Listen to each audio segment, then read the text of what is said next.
So I have to record this video with Jake because he's being a little needy right now. Oh, I know. So we'll see how long he lasts on my lap, but he was begging to come up here. So it is what it is. But basically, I want to talk about something that's really important, something that I didn't fully understand for the longest time. You know, I've been managing Facebook ads for over 7 years now, and I was trying to figure out why I had some campaigns that would bring in insane ROAS and others wouldn't. I knew I was a great Facebook ads manager, but why did I have some campaigns that didn't bring in amazing results? Why didn't all the campaigns I work on bring in high ROAS? What exactly was the difference between those campaigns that got the great results and the ones that didn't? So, after a bunch of digging and working with dozens of businesses, I discovered that the businesses with high ROAS ad campaigns had their website foundation fully dialed in. They were essentially holding up their end, which is what they're responsible for and what I'm responsible for. It's not what I'm responsible for. And with them holding up their end, that allowed them to reach high ROAS with their ad campaigns. But the businesses that had low ROAS, I was always trying to figure out what was going wrong. It finally became clear to me that all those businesses had one thing in common. They didn't have their website foundation dialed in. So it wasn't actually my fault. Those businesses weren't holding up their end, and I was incorrectly taking all of the blame. So what I've learned is that the website foundation needs to have the following metrics in order to be ready to find huge success with Facebook ads. So that's the following. The conversion rate. Hi, Jake. You want to talk about conversion rate? So the conversion rate, you want this number to be at least 1%, if not well above 2%. The next is your average order value. You want this number to be at least $50. The lifetime value of a customer, you want this number to be as high as possible, but really no less than $100. Now, keep in mind that these numbers can fluctuate among businesses, and those numbers I just shared are really just an average baseline. While it can be challenging to wrap your head around these numbers and how they affect your ads, I'm basically going to do my best to explain how they do in this video. So for starters, if you have low-cost products, such as something that is only $15, then you really should have a much higher conversion rate than just 2%. In simple terms, that's because a $15 purchase is an easy purchase to make, and also because it can be very challenging to make Facebook ads profitable with a low-cost product. There are things like ad space competition that can drive the ad costs up a bit, and you'll need that higher conversion rate to help even things out.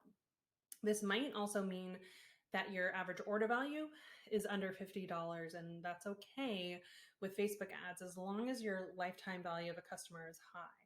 This is because it's not realistic to expect that all low-cost products will be profitable with first-time customers through Facebook ads.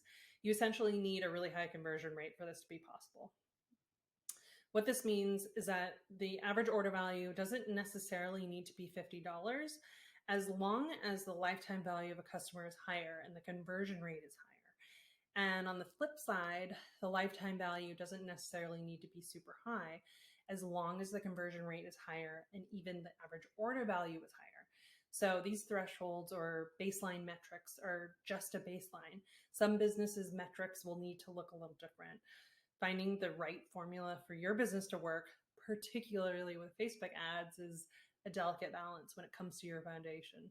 If one area in your business's site foundation is too low, then you must adjust accordingly by making sure your other metrics are better. Right, Jake? So let me help clarify further by giving you a few specific examples. A business that sells a $30 one-time product will only have a $30 lifetime value of a customer, which is not high. That means their website conversion rate needs to be pretty high, like above 4% consistently for it to be profitable with Facebook ads. It might even need to be 5%. Now, we don't normally work with businesses that have products in this price range that aren't necessarily repeat buys, mainly because it's tough for the ROAS to be high. It's only possible if the ads are always performing extraordinarily well, like unrealistically well, and if the website conversion rate is high at all times. Both of those things are quite challenging. It doesn't mean it's impossible, but I'm not going to beat around the bush. It's hard. Here's another example. We've seen businesses that sell $40 to $50 products and the conversion rate is just above 1%. And that makes it very challenging with Facebook ads. A business that sells a $45 product and has a slightly higher conversion rate of 2.3% will need to have a high lifetime value of a customer for this to be profitable. If the lifetime value isn't high, it can definitely be a challenge with Facebook ads. Why? Because a higher LTV, or lifetime value of a customer, gives you more wiggle room on the front end. New customers are always going to be more expensive to convert, and past customers are cheaper to convert because they already know you and like your product.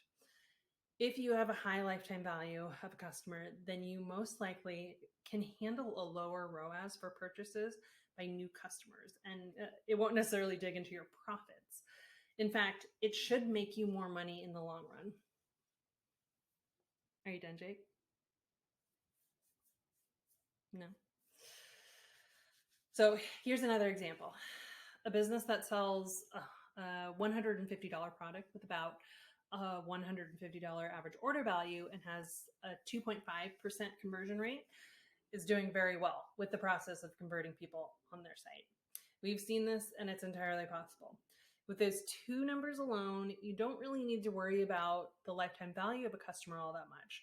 But again, it always helps to have a high lifetime value since what?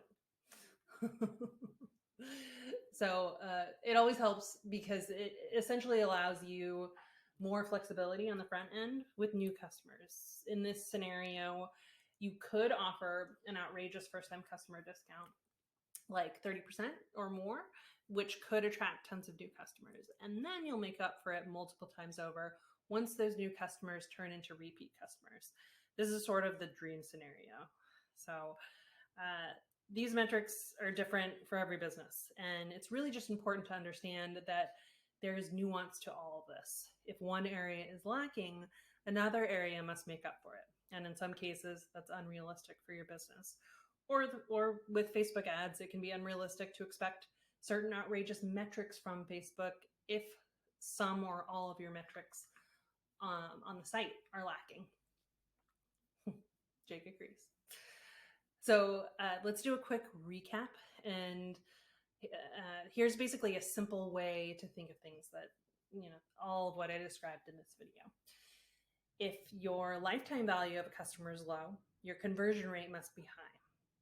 If your average order value is low, then your conversion rate and lifetime value of a customer should be high. If your conversion rate is low, your lifetime value of a customer should be high. You want to aim for the highest website foundation metrics possible. This will make things much easier to run amazing Facebook ads that will allow you to grow your business substantially. Remember, Facebook ads won't fix your business if your website foundation is broken. If you want to know if your website metrics are aligned well for Facebook ads, fill out our form and we'll let you know. All right. You did good, Jake. You did good.